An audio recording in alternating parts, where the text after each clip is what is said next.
atau yang disebut dengan bisu adalah ketidakmampuan seseorang untuk belajar, merupakan ketidakmampuan belajar, kesulitan belajar beragam, gangguan dalam menyimak, berbicara, menulis, dan berhitung.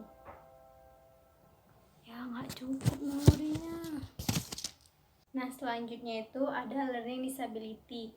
Nah learning disability itu atau kesulitan belajar adalah ketidakmampuan belajar seseorang itu memiliki kesulitan belajar yang beragam, gangguan dalam menyimak, berbicara, menulis, dan bahkan berhitung. Nah di kesulitan belajar ini kadang anak memiliki kesulitan pada saat pembelajaran, bisa saja dengan anak tersebut tidak bisa membaca, tidak bisa menyimak dengan baik, tidak bisa berbicara jelas, dan juga tidak bisa berhitung pada pembelajaran matematika.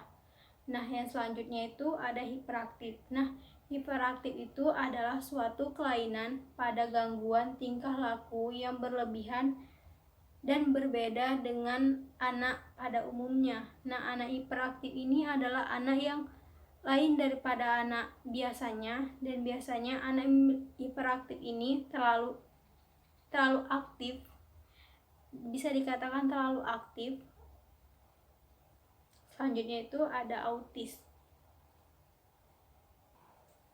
Nah selanjutnya itu ada anak autis. Nah autis itu adalah gangguan fungsi otak dan saraf serius dan komplikasi yang mempengaruhi perilaku dan dalam proses berpikir manusia.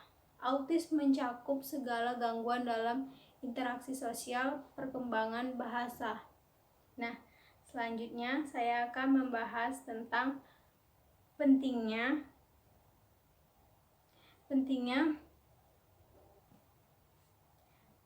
sini. Selanjutnya saya akan membahas tentang pentingnya atau ajarkan pentingnya menerima anak ABK di masyarakat. Nah, sebagai masyarakat kita juga harus menerima anak memiliki kebutuhan khusus. Nah, dengan kita menerima anak tersebut, kita bisa berinteraksi sosial dengan baik dengan mereka, karena tidak ada manusia yang memiliki kesempurnaan. Nah, dengan kita menghargai mereka, kita juga bisa membangkitkan semangat anak tersebut di dalam masyarakat, dan kita tidak mengucilkan anak tersebut, karena tiada manusia yang sempurna. Yang kedua itu ajarkan kepada seluruh sekolah, khususnya SD, untuk menerapkan inklusi. Nah, di setiap jenjang pendidikan juga harus menerapkan yang namanya pendidikan inklusi. Nah, tujuan pendidikan inklusi ini adalah agar anak yang memiliki keterbatasan juga bisa mendapatkan pendidikan. Nah, dengan diterapkannya pendidikan inklusi di sekolah tersebut, sekolah tersebut juga bisa menangani apa permasalahan yang ada pada diri anak tersebut. Nah, jadi memang pendidikan inklusi ini memang harus diterapkan di sekolah-sekolah umum. Jika ada anak yang berkebutuhan khusus bersekolah di SD umum juga bisa mendapatkan pendidikan yang layak dengan adanya pendidikan inklusi. Nah, sedikit saya menceritakan tentang pengalaman saya pernah berkunjung ke inklusi pendidikan untuk memenuhi pendidikan inklusi. Nah, di sana saya melihat bermacam atau berbagai jenis anak yang memiliki. Nah, sedikit saya menceritakan tentang pengalaman saya waktu berkunjung di sekolah anak yang memiliki berkebutuhan khusus untuk memenuhi mata kuliah pendidikan inklusi. Nah, di sana saya melihat banyak anak yang memiliki keterbelakangan mental. Ada anak tunagrahita, tunanetra, tunarunggu, ada anak autis juga, dan ada jenis lainnya. Nah, di sana karena saya waktu berkunjung di sekolah tersebut memiliki anggota, jadi kami dibagi setiap satu orang itu masuk ke kelas masing-masing anak yang memiliki kebutuhan yang bermacam-macam. Nah, dan kebetulan saya masuk di kelas yang anak yang notabene itu yang tidak bisa berbicara dan tidak bisa mendengar, yang kita sebut dengan tunarunggu.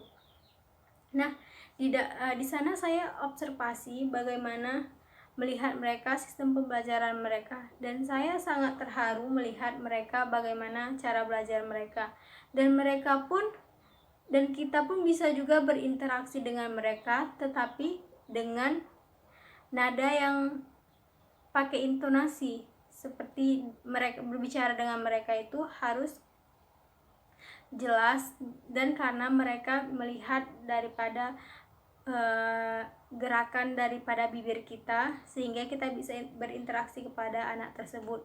Nah, di situ saya melihat bermacam anak yang memiliki yang tidak bisa mendengar atau tunarunggu. Nah, saya melihat di situ bagaimana mereka belajar, dan mereka sangat excited dalam proses pembelajaran di dalam kelas.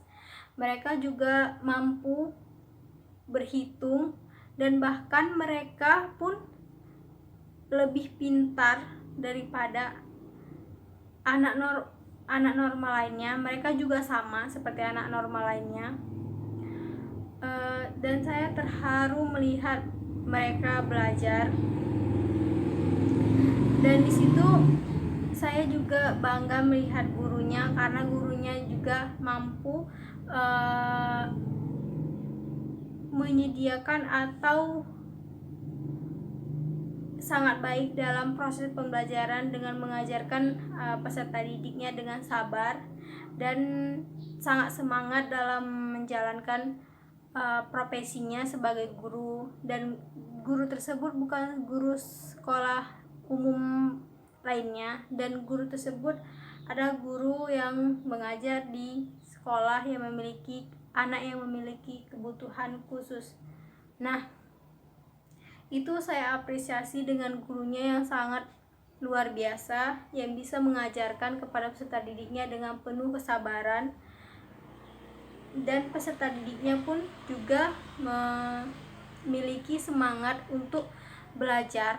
Jadi dengan semangatnya mereka belajar pun, mereka juga memiliki prestasi-prestasi yang cukup membanggakan di sekolah tersebut, dan juga mereka pernah juga mengikutkan perlombaan melukis, dan itu bahkan lukisan mereka sampai juara 1.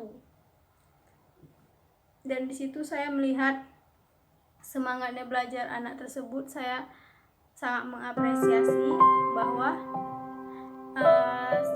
anak yang memiliki kebutuhan khusus saja sangat bersemangat untuk sekolah, apalagi anak normal pada lainnya. Dan anak normal lainnya juga seharusnya lebih semangat dalam belajar, dalam